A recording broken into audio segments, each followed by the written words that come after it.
Good Friday morning to you all. Deborah the Bee back with another video from the back roads. Thanks a lot for being here today. It's going to be a big day for me. I haven't been feeling so great, and I'm way behind the eight ball, y'all. My house isn't clean. I'm not prepared for 3 grandbabies coming over tonight. It is a full moon this evening. I believe it's a wolf moon. So I need to get my hair cut today. I have to take them with me. I'm going to trust them to go to the toy department. That's not very far from where I'm getting my hair cut. I'm going to try to maybe have them do my eyebrows a little bit. We'll see how that works. I can't use any of the hot wax because it rips the skin off, y'all. So that ain't working. And so there you go on that one. So I'm not sure. I can't see my eyebrows, and they are gray. It's terrible, but it is what it is. And I really don't care.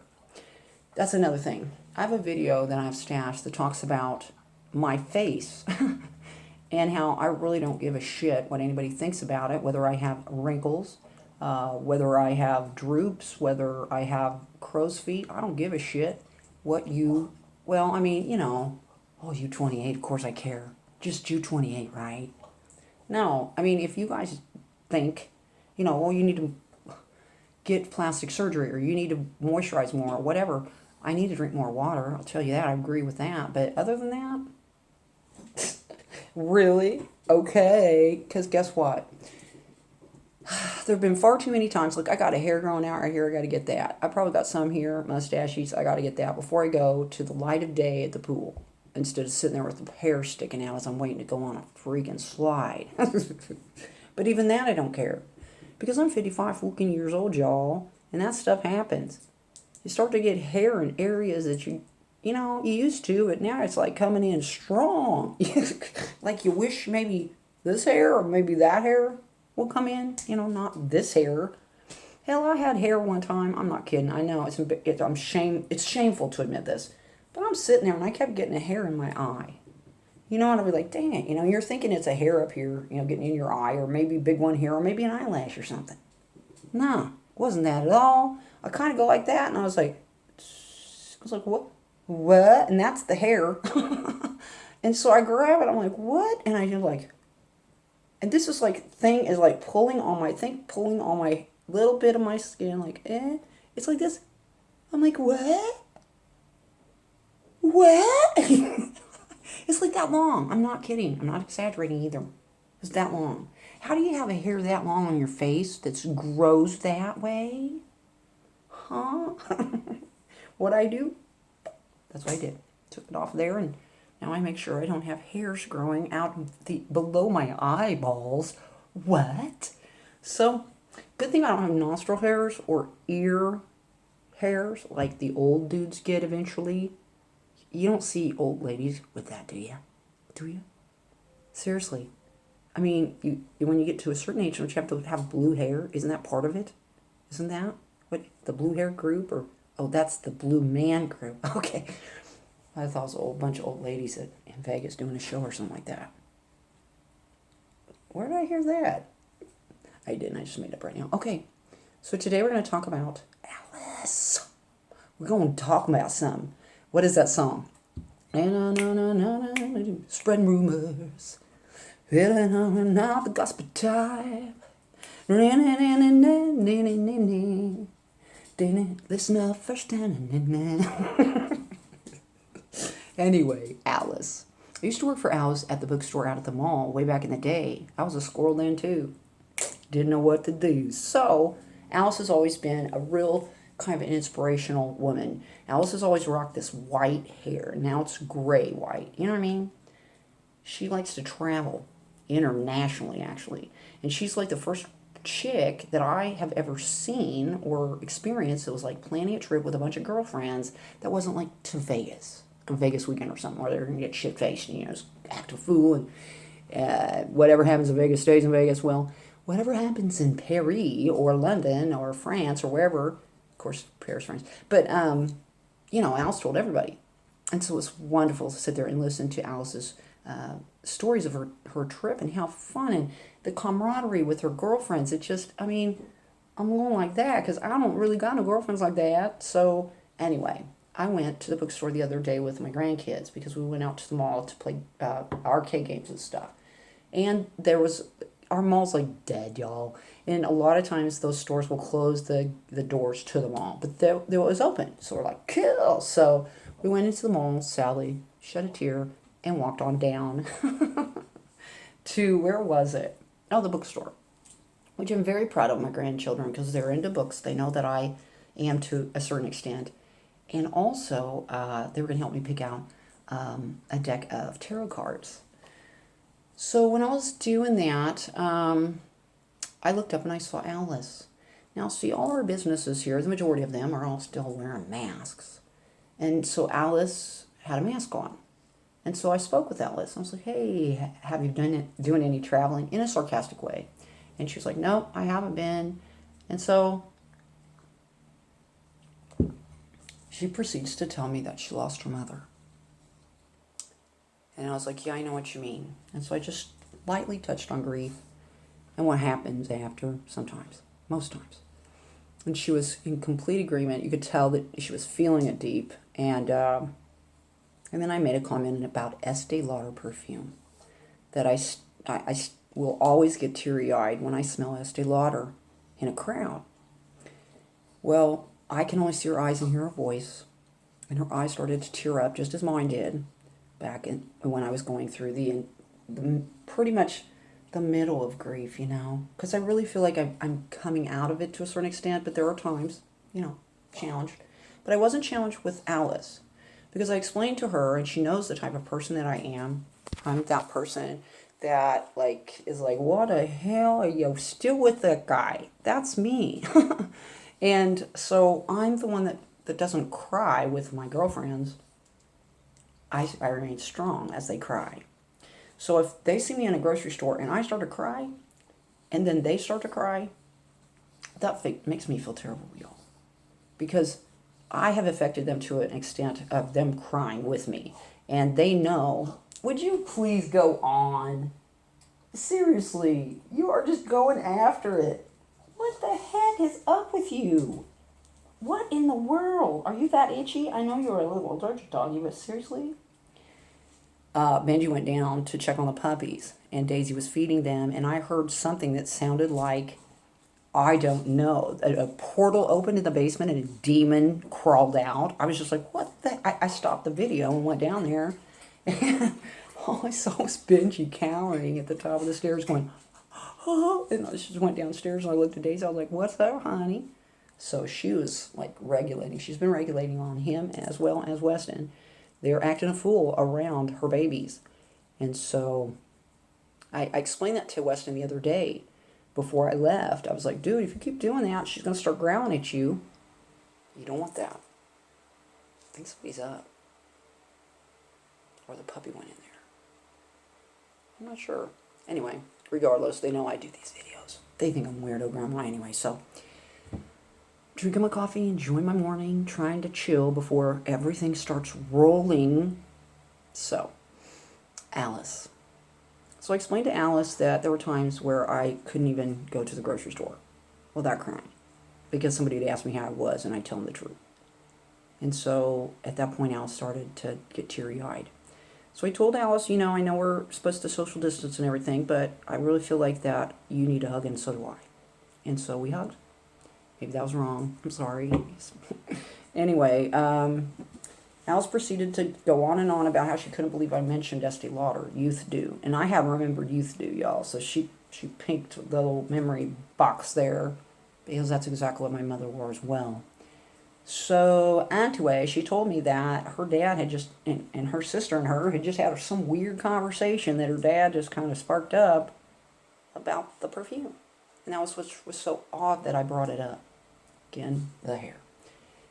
And that her dad kind of was offered these bottles, these 2 last bottles of the perfume to the daughters and asked them if they would ever wear that. Now, the daughters are going through grief too, and everybody keeps what they want of the dearly departed, let's say. And the girls didn't really take the bottle. It was a weird, wishy-washy way the dad was talking about it, and they just didn't feel like they wanted to take him.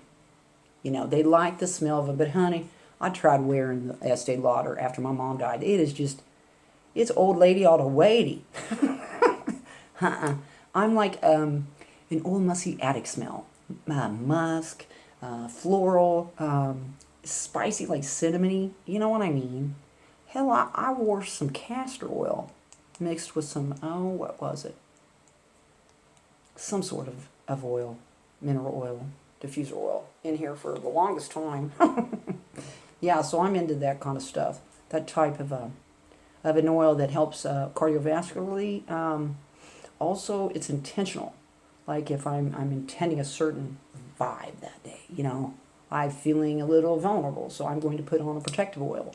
I want to make me think protection. You know, I feel a little bit better about going and doing something that I maybe don't feel comfortable doing, or I feel a little antsy about, or I feel scared as hell about. You know what I mean?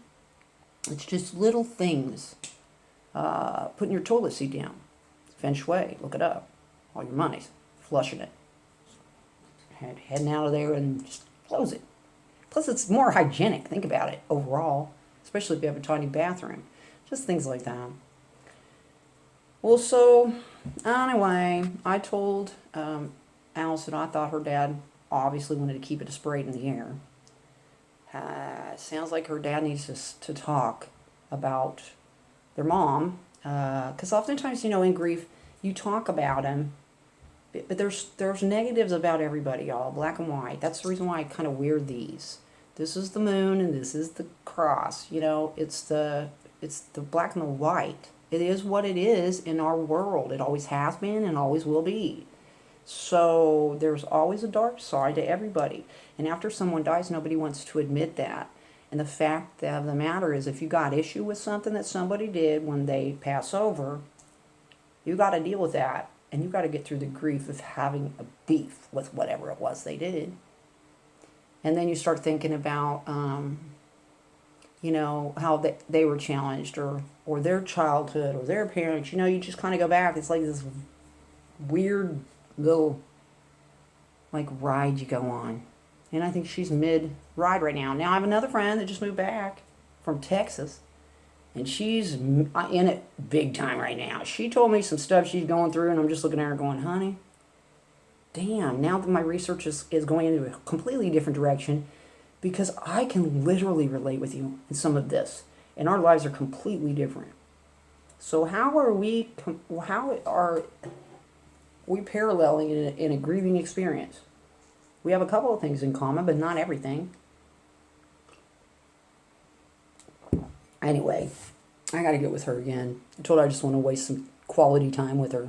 You know, not doing anything but just chilling. It's like, I'm a 55-year-old woman. I don't sit around on a, you know. I can't eat bonbons, so I can't sit around and eat bonbons with somebody. I don't have, like, say, sangria or Mai Tais because I can't drink the alcohol. Can't, unless it's like total fruit, straight up juice, you know. I could sit around and do that probably. Popcorn, I don't eat that. That was the reason why I got all this dental work, was a fucking popcorn kernel, so screw popcorn. Let's see. Water? Yeah, sounds like a real fun time, right? Nah, just chilling. I wouldn't even mind going to a discotheque with her and just dancing and have everybody wonder if we're, you know what I mean? So, I know she talked about that herself as far as her struggles with relationships.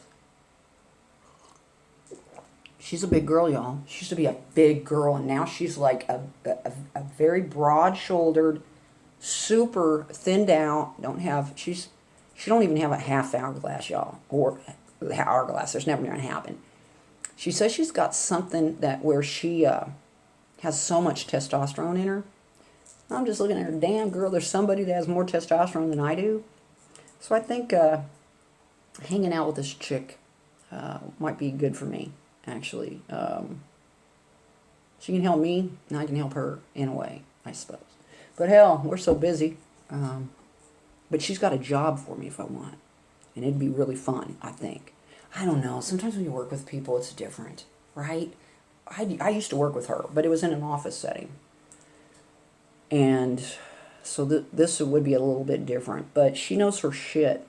If I'm going to be trained by anybody in that type of environment, in all ways. She's really good. She can regulate in a very, very classy, direct way without freaking out. But she can freak out too. But you know what I mean? She's just one of these girls. Well, girls. I see her as a girl because she's so much younger than me. A woman. She's definitely a woman. She has earned her stripes in womanhood. She has learned some lessons that have lessened her, but she has come through it. Now, is she scathed? She is pretty scathed. But you know, I personally see strength in her. And I actually have a tarot card reading. It's a two-parter that I did a while back. And it was weird, y'all. I just don't know that I want to upload it seriously. For me, it's weird. I don't know. It may not be weird for you, but it didn't seem that weird for her. However, there were certain aspects within the reading where she just was like, looked at me like that. So, I don't know. I just knew that there was somebody out there that needed the video. I didn't realize it was her. Because after I did the video, all of a sudden she called me out of the blue and I just about freaked out, y'all. I was like, oh my, because I just thought about her. I mean, literally just spoken about her to someone like the week before. And that person I spoke to, she contacted them to try to find me. And that person freaked out too. And they're like, God dang it, Debbie's so fucking weird. We were just talking about you. And then she called me. And, well, she didn't call me. She texted me. This was similar to my other friend, who I've been thinking about too, that I hadn't heard from. I really would like to hear from her. So, I guess I'll put that out. Again, we'll see what happens. Last time I talked to her, she was not doing well. And I tried to help her as much as I could at that moment. I always told everyone, if I ever won the lottery, and I did the peace train, I don't know if anyone's ever heard of the peace train. I should do a video on my fantasy peace train that I've told people. I've seen people throughout the years, and that was one of the things that she said. She talked about the peace train when we reconnected not very long ago. But I told a lot of people along the way, if I ever was able to do that I wanted them to come along. However, now the peace train isn't really possible, is it? Can't lease a fleet of buses and go from town to town, giving out coats to the cold and fans to the hot, you know? And encouraging others within the communities to help those less fortunate.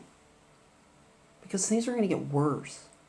You look in the police blotter and you look at the people that are breaking into homes, they don't look like those old black and white movies, you know? Those robbers.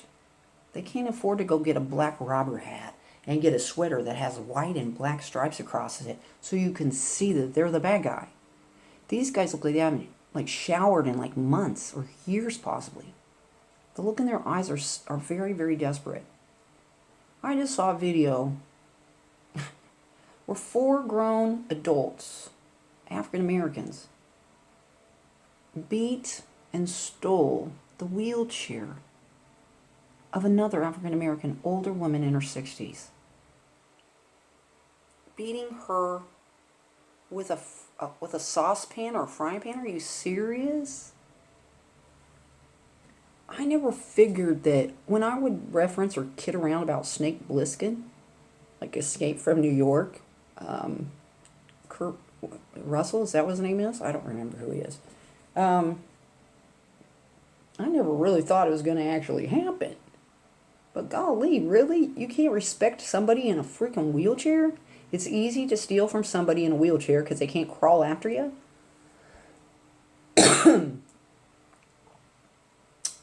This is a world that we live in. We are now at a point where we need to start fixing the problems, and that means we have to start looking at them objectively and place blame where it lies. And then those that are to blame, I don't know. What I don't understand is, two of the most wealthy individuals on the earth, round or flat, those people, one of them, from what I gather from Bernie, doesn't even pay income tax for personal or business. So all that money, I guess they put into building a big rocket ship. So they might be able to give all the riches a real high ride up there so they can see the world on fire and all the chaos and carnage that is happening and all the homeless people and all the people that are starving. You can get way up high there and see that, I suppose. Why wouldn't you take that money and fix what's happening here on Earth? Why wouldn't you try to help the 1% that's needing the help? Because the 1% up top doesn't need help. Come on, seriously, there's enough stuff to do. There's Habitat for Humanity. There's all sorts of nonprofit organizations that they can go and start, right? To help humanity. Not build a freaking luxury space liner so that all the rich can go up and see what's happening from up high, up there, right? The Ferrero Rocher's falling out like a cloud. Sadness. Gloom, despair, and agony on me, whoa. Deep dark depression, excessive misery, whoa. If it weren't for bad luck, I'd have no luck at all, whoa. Doom, despair, and agony on me. Do you feel like that sometimes? A lot of people in the world feeling like that. But, hey, things are good. We can still go fly up high, up in the sky, over all of it. I wonder if they flew first class up there. I wonder if they economy. No? You don't think so? Yeah. Eat caviar up there? You think so? I don't know. I have no desire to do that, y'all. Sorry, I think it's important to stay here. Like all those people that left the United States. It's important to stay. Those people, those migrants, do you think that they wanted to leave where they were? Really? In a global economy, I wonder who it was that came into their communities and set up camp, right? Polluted the waters and their grounds to grow food, the air. You got to leave. Do you think they wanted to? Then they come here. It's supposed to be the land of the free, home of the brave. Well, anyway, TGIF, Debbie Downer reporting. Hey, at least we know what's going on. We can do what we can, independently and individually, within our neck of the woods, to help make it better. And that is spreading little pieces of peace. All right? Thumb it up if you like it. Subscribe if you want to see future videos. And get out there and have a great weekend. All right? It's going to be hotter than Hades here. And I'm going to wear sunblock today, even if it's white and looks like zinc oxide on my nose. I'm good with that. Because last time I did it, I didn't get a sunburn. All right, gotta go. I don't know. That's just what you say. See y'all on down the road. Bye-bye.